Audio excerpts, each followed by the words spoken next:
3, 4, 5, 6. All right, welcome back to Greek 1. This is lesson 7, and today we're talking about the genitive and dative case.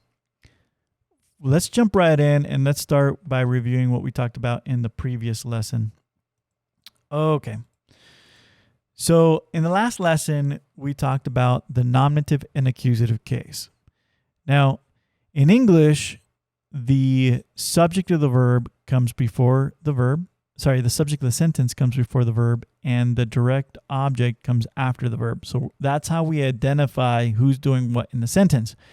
Greek does not do that. You can switch things around, switch the order of the words around, and you can still identify the subject and the direct object because of the case endings. You attach this little letter at the end of a word, and it tells you if it is a subject or the direct object. And we know that because we call those the nominative and accusative cases. So if you remember last week, we said there's a little ending that we put at the end and it tells you if it's a nominative. And if it's a nominative, it's a subject. There's a different ending for the accusative, and that tells you if it's a direct object. We also talked about the article. In Greek, there's no definite or indefinite article. There's just the article. And we're not going to worry. We're basically ignoring it when we're translating right now. And that's because context will tell you if in English you're supposed to make it definite, the, or indefinite, a. But we, even though we're ignoring it for translation, when you're memorizing your vocabulary words, you are memorizing the article with it. And so if you're watching the vocab videos, you'll hear me say the word. So I won't just say logos, I'll say o logos. And that's important because if you hear o before the word, that means it's masculine. If you hear e before a word, like I graphi, that tells you it's feminine. And if you hear to, like to pneuma, that tells you that it's neuter. And that way you're memorizing the gender of the word, and it helps you in parsing. And then we looked at the case endings and the articles. So this is where we got to last week. You should be very familiar with this. You really should have memorized this by now. If you don't have memorized down pat, that's okay. It's going to take a long time before you got this down 100%. But you definitely want to make, if you haven't studied at all, if you haven't tried memorizing it, you should go and do that, because today is going to be very difficult if you haven't done that. You need to have the case endings on the left side of this chart figured out. If they're really, really new to you, stop and do that. You should also know the articles by now. You should know the nominative, accusative, singular, and plurals. You should have those down on the right hand of the chart. And again, you might not have it down perfect, but they should be somewhat familiar so that it, as we're going through this video, you should be like, oh yeah, I remember that after I say it. If you're watching this video and you're like, oh, I have no clue what's what, you might want to stop and go back and do that. But that's what we talked about last week. So make sure you're memorizing these charts and studying them frequently. Okay. Then we did a little bit of parsing last week. So parsing is when you identify the case, number, and gender of a word. So let's take this little sentence here. Ta erga tu theu avti pestivusi.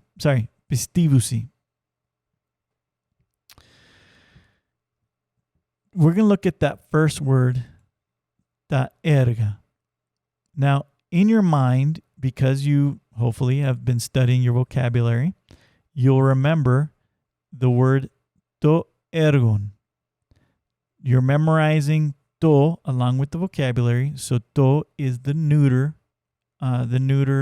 article. So by memorizing to along with ergon, you're memorizing the gender. And so now you know ta erga is actually a neuter word. And so when you go to your case chart, you're going to have this to memorized, and now you know, okay, I'm looking on the neuter side of this chart.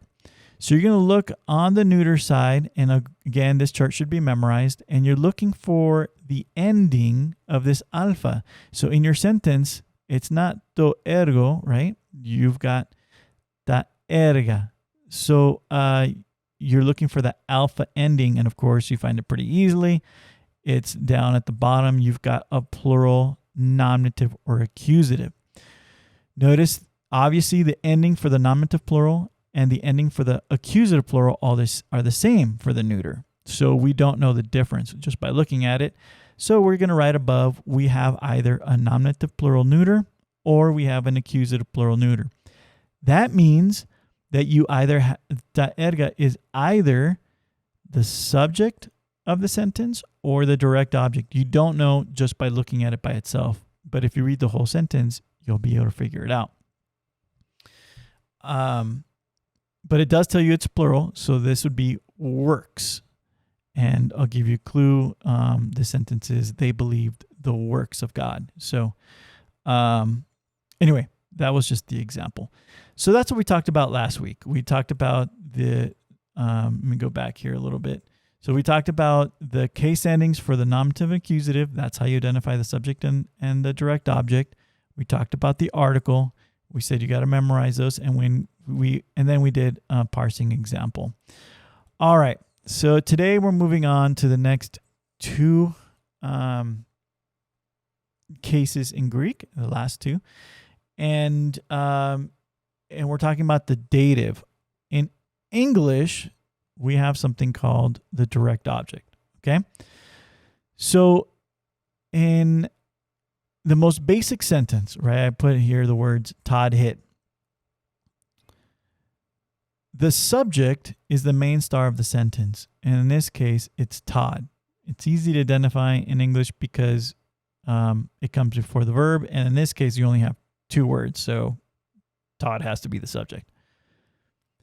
Then you've got an action word, in this case, hit. And the action word is the verb. So that's easy to identify. Last week, we threw in the idea of a direct object. So, for example, the ball. And we said if something is being directly affected by the action, so in this sentence, the action is hit. If something is being directly hit by the ball, then it is direct object. So that's what the ball is. Ball is the direct object. In Greek, that would be the accusative case. Well, today we're adding the next piece to this, and that is to Amanda. All right. So notice that Amanda is not being hit directly. So if Todd is using a baseball bat to hit the ball, for example, the baseball bat isn't directly hitting Amanda. She's not the one being hit. The ball is the one being hit. So Amanda is being affected because the ball is being hit to her, but she's being indirectly affected by the action. So we call this phrase Amanda would be the indirect object because it is indirectly affected by the action. And in English, usually we use the word to blank, right? So to Amanda, to whatever, the outfielder, to the shortstop. The phrase to somebody, usually in English, identifies the indirect object. Not always, but a lot of times. So let's look at another sentence here. Jesus taught the word to the crowds. Okay.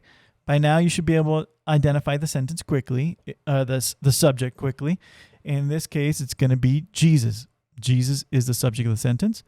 The action, what is Jesus doing? He is teaching. So what is the exact thing being taught? Now, in this case, you could get this a little confused because the crowds are being taught, right?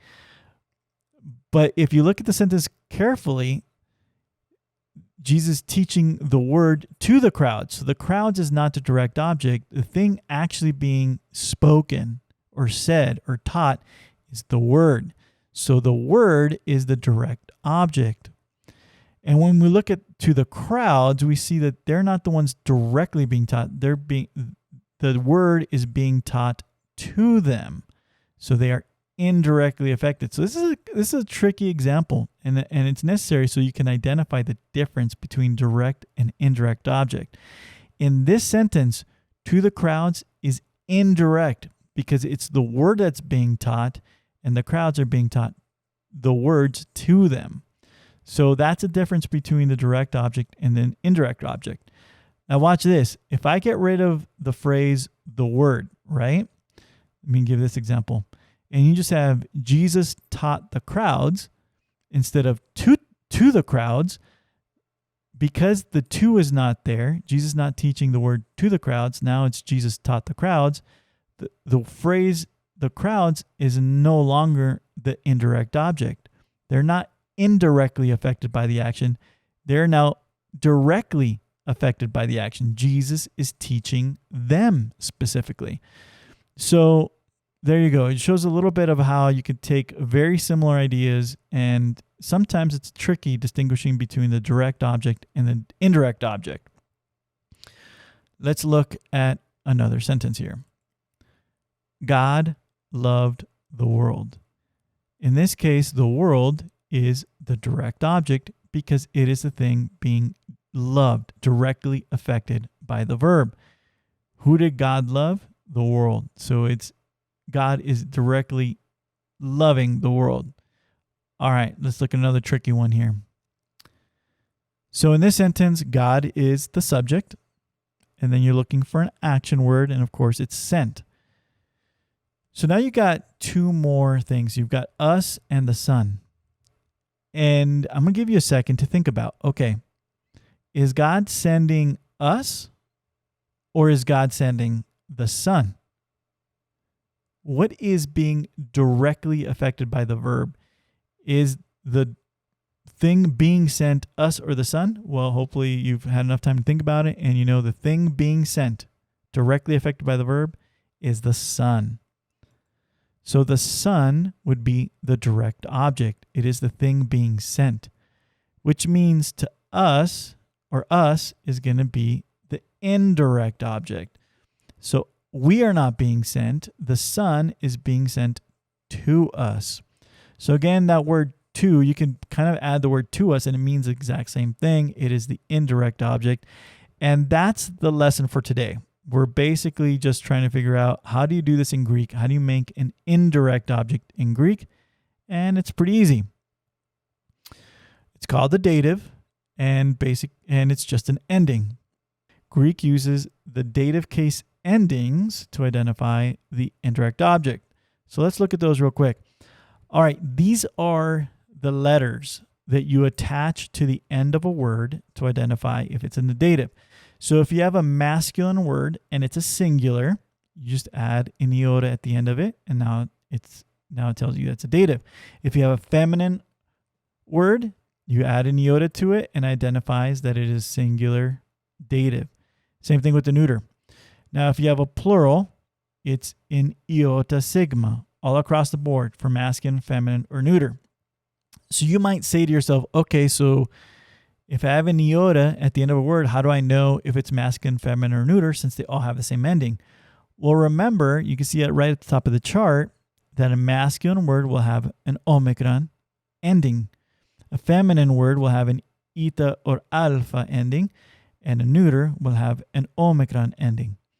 So what ends up happening is they do look a little different, and actually they go through some weird changes. I don't want to explain exactly how this happens, but that bottom chart here tells you what the endings look like when they're actually attached to the end of a word, and you're thinking, okay, this is a little weird. So I got to explain this.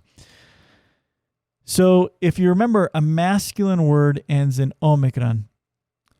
You would think that if you had an iota at the end of omicron, you'd have omicron iota.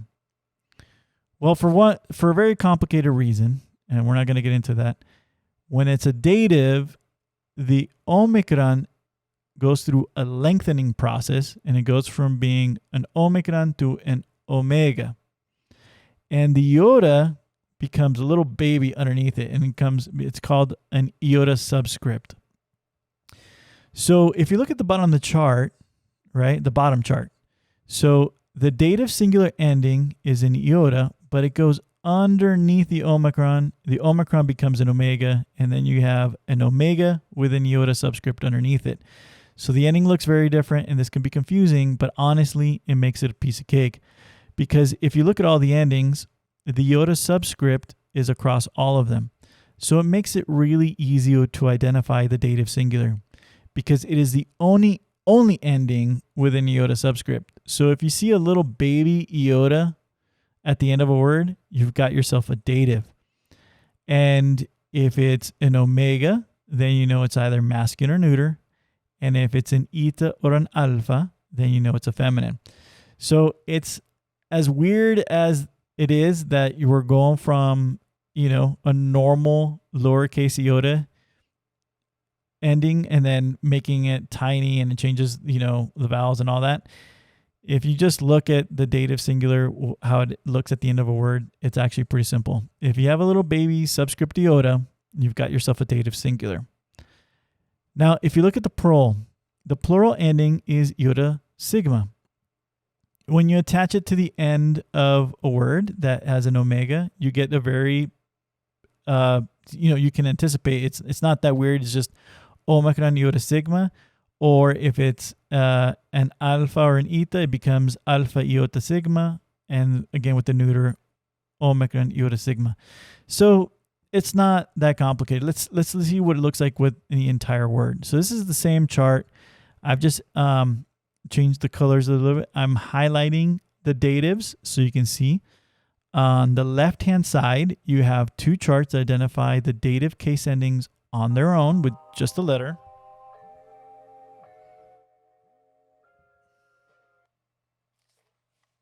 Hello? Okay, sounds good. I'm doing great. I'm recording. Okay, I love you.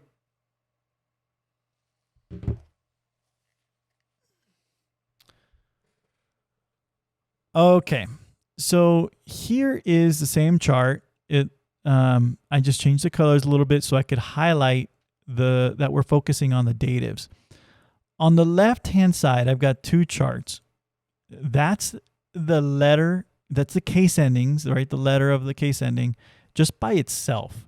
If you look at the dative singular, it's just the iotas by itself. And if you look at the bottom chart, you've got the dative plural, just the letters by themselves. On the right hand of this graph, you've got the two charts for what those endings look like when you attach them to the end of a word. Everything I just described there, you can see. So you take a word like logos, and you add that iota subscript at the end. That iota dative singular ending, and you would expect there to be logi with an omicron iota, but instead you've got this omega with the little baby iota subscript underneath it. So that's what it looks like. Same thing with graphi. Notice graphi has the iota subscript underneath it, and ora with the alpha in iota subscript underneath it. And then in neuter, you've got ergo with the omega iota subscript. So if you look at the entire chart, and we're going to add one more case on there, but it's really easy to identify the dative singular because it's the only ending with an iota subscript.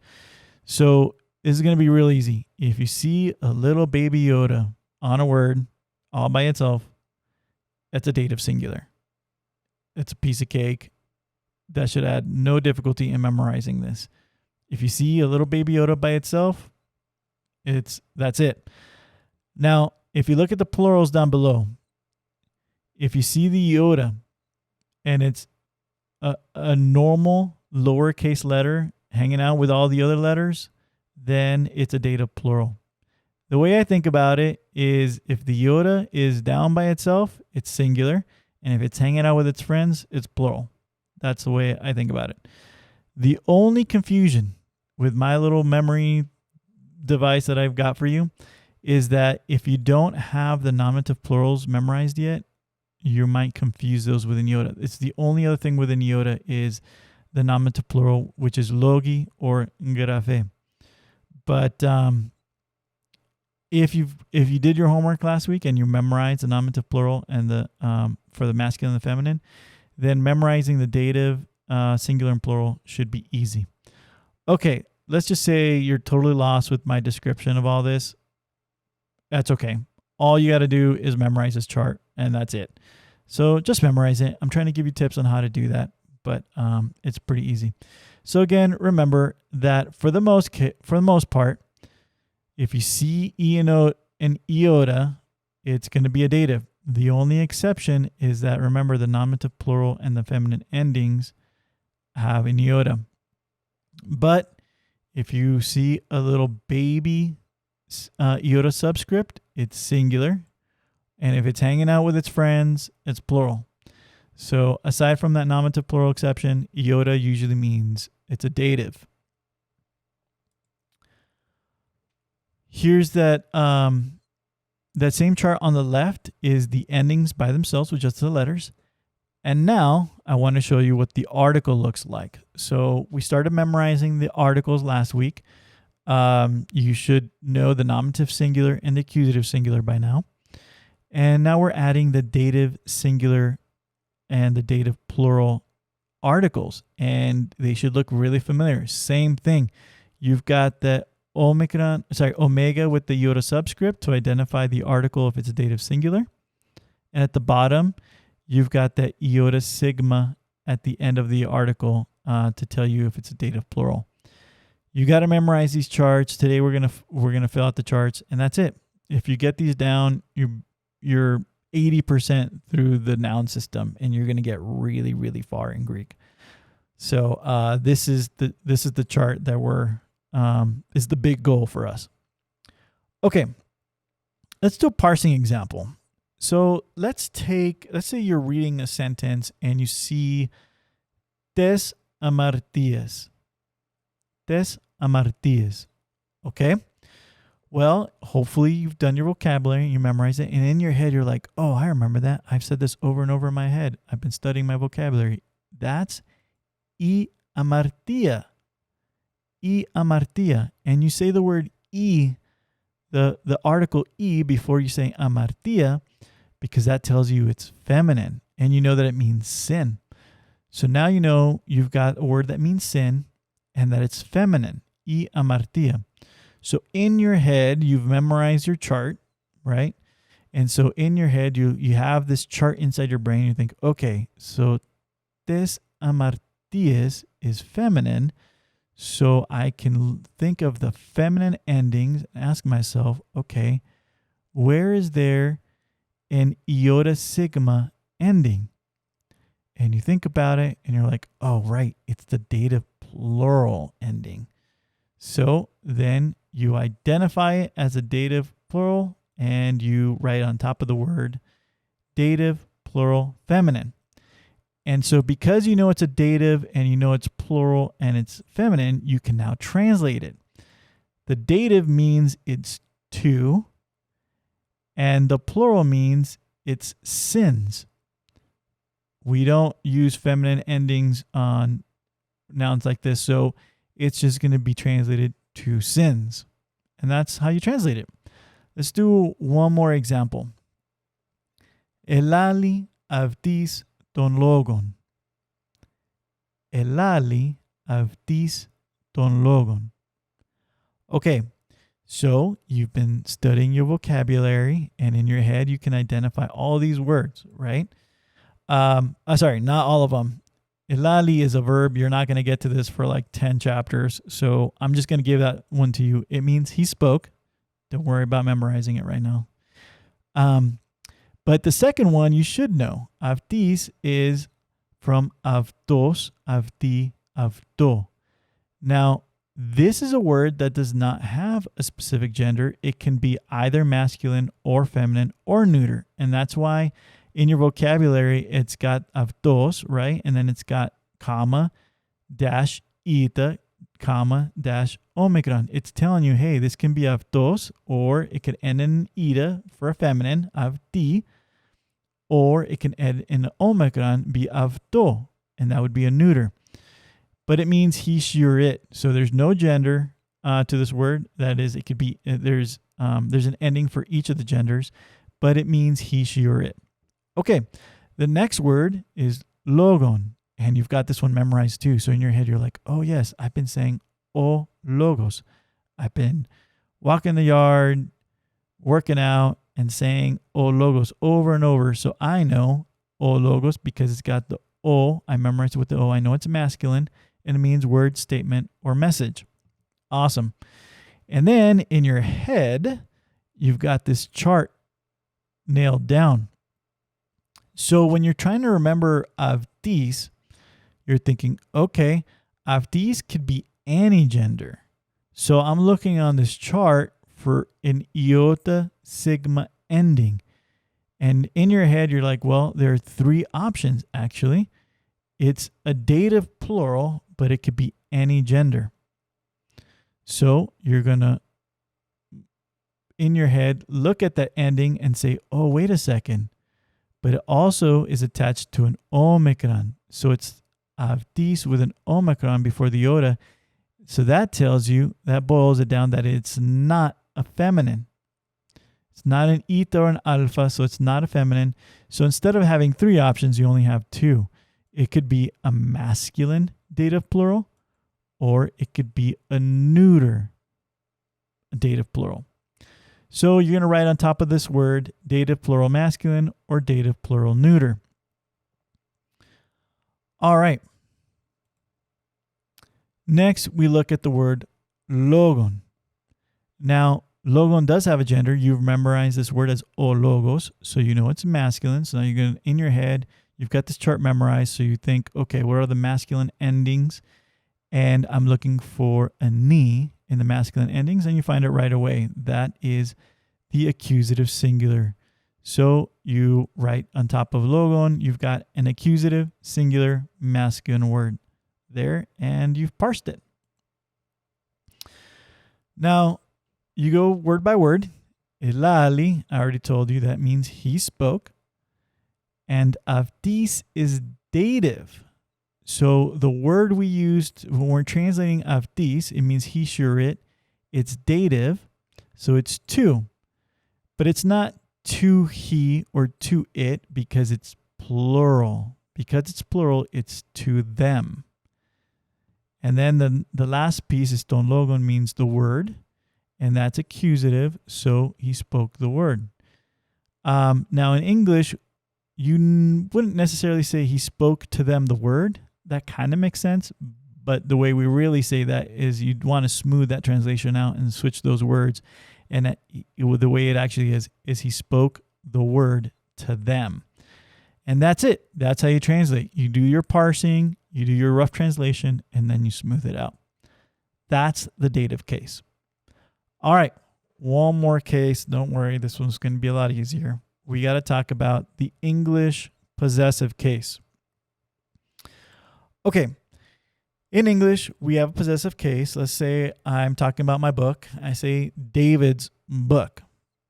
All right, we call it the possessive case because it can show possession. But actually, most of the time, we're not really showing possession, but a relationship. So let me give you an example. If instead of saying David's book, I say David's mom, we don't mean that David owns, the mom that David owns is property. That doesn't make any sense. Or if we would say David's teacher, we don't mean David owns a teacher, or David's country. David doesn't own the country, or even David's God. What we're really talking about is a relationship. We're talking about, the teacher, the mom, the God, the country in reference to David, right? That David's related to. So really when we talk about possession, it's not always, or the possessive case, it's not always possession. Sometimes it's just a relationship. So the possessive case does a whole lot of things in English. And guess what? It's going to do a whole lot of things in Greek too. Now, if you think about it, in English, we can use, instead of saying David's, you can actually use either the apostrophe S or of. So in English, to say David's God is another way of saying the God of David. God of David is the same thing as David's God. So for us, it's going to be really helpful to know to use the word of, because when we're translating the Greek possessive, which is called the genitive, we're going to use of. So just remember that the possessive case, you can do in English, you can do apostrophe S like David's God, or you can use of. That'll help us when we do a little bit of English. Okay. All or Greek. So let's talk now about the genitive in Greek.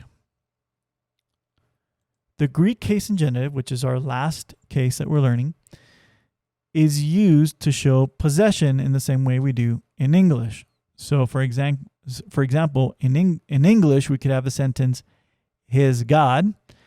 If you want to do that in Greek, you use the genitive case. Avtu theos. Avtu means his, and theos means God. So the genitive case is the last case, and so now we have the complete chart. So let's look at this chart. This is the whole chart that we'll be learning for the, this is the last case.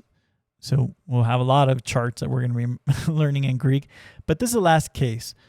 I've highlighted the genitives, so now you can see the endings. On the upper left-hand corner, you've got the singular endings, which is epsilon, sigma, epsilon. And in the bottom, you have the plural, which is all omicron ni.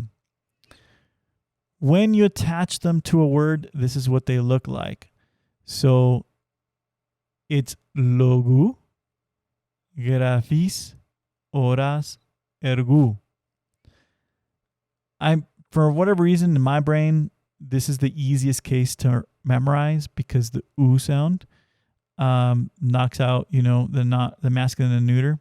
And then if you look at the plural, it's on. So, and I just realized my chart is very wrong here. That should be graphon and ergon. So my apologies there. I actually put logon for all of them.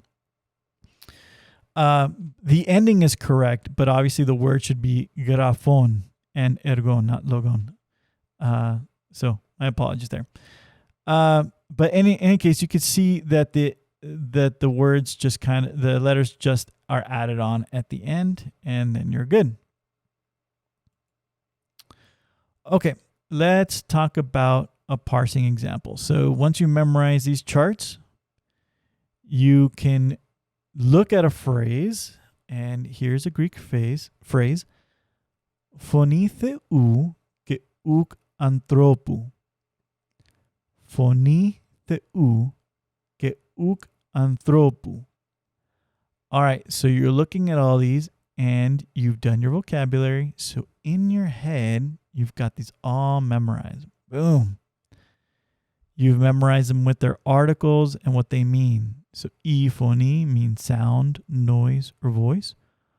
And because it's got the E, it tells you it's a feminine. And you got o theos, which means God or capital G or lowercase g. And of course, that's masculine. O anthropos is man or mankind. It's got an O in front of it, the O article, so that you know it's masculine. Ke means and, even, also, or namely. And it is not a noun, it's a conjunction, so it will not be parsed. It's not going to be any case. It just means and. So it cannot be a dative, accusative. It can't be the subject of the sentence. It's just connecting two things. And then you have u, which is sometimes spelled ook and sometimes spelled uch. That means not. So that's the vocabulary we need to translate and parse and translate this phrase. So we also have been studying, and so we memorized this entire new, shiny new chart with all the nominative, genitive, dative, and accusative endings. And the first word we're going to look at is phoni.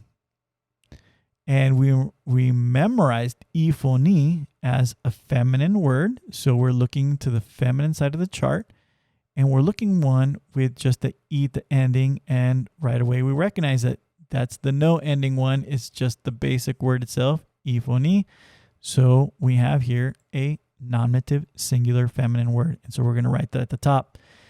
And if you want to go the extra mile, it's a good habit to get into to write what it means at the bottom. So sound or voice. I wrote at the bottom of phoni. All right, let's look at the next word, theou. I've memorized o theos, so I know it's masculine. So I'm going to look at the masculine side of the chart. And real quick, I'm going to recognize the epsilon ending. It's the only one there, so it's going to be the genitive singular. So above the U, I'm going to write genitive singular masculine. And then at the bottom, I'll write of God. Remember, when it's genitive, you're going to write the word of. So this is not just God, it is of God. So right now we have sound or voice of God. All right, the next word, que, is not parsed. It is, you should just memorize it. It's just and you're not going to parse it. Same thing with the following word, uk. It's just no or not. You're not parsing that one either. So you're just going to translate those at the bottom. And then the last word is anthropo. You know, you've got that memorized as o anthropos. It's a masculine word. So in your head, you've got the charts memorized. You're going to look on the masculine side of it. And real quickly, you're going to identify that it is a genitive singular. You see that epsilon ending. So you have here a genitive singular masculine. And of course, you've memorized that that means man. But because it's a genitive, you're going to write the word of before the translation. So this is not just man or mankind. It is of man, of mankind, or of human. It's kind of awkward. But if you write all these things down in a sentence, you get something like the voice of God and not of man. And that would be a great translation. Okay, we threw a lot at you today. This is a big lesson. 100 slides of PowerPoint. That's a lot. So let's review and let's see if we can keep your brain from exploding. All right, let's talk about the genitive and dative one last time just to make sure we get it. First of all, we said we got the last two cases of genitive and dative, and so our chart is complete. The dative is the indirect object. What does that mean? It's the thing not directly affected or indirectly affected by the verb. So if Amanda is hitting the ball would be the direct object. If she's hitting it to Todd, Todd is not being directly hit. He's not directly affected by the verb. He's being indirectly affected. So he is the indirect object. And we're going to use, when we translate from Greek to English, the dative is going to be using the word to. All right. That's the dative. Now let's talk about the genitive. The genitive shows possession. And remember, it's a little more complicated than that. It can show a relationship of a lot of different kinds, and we'll discuss that later on. But if I say Amanda hit Andrew's ball to Todd, we're saying that the ball belongs to Andrew. That's apostrophe S. And in English, we use the word of. So when you're translating from Greek, the genitive, from Greek into English, it's a good rule to follow, at least when you're starting off, to use the word of.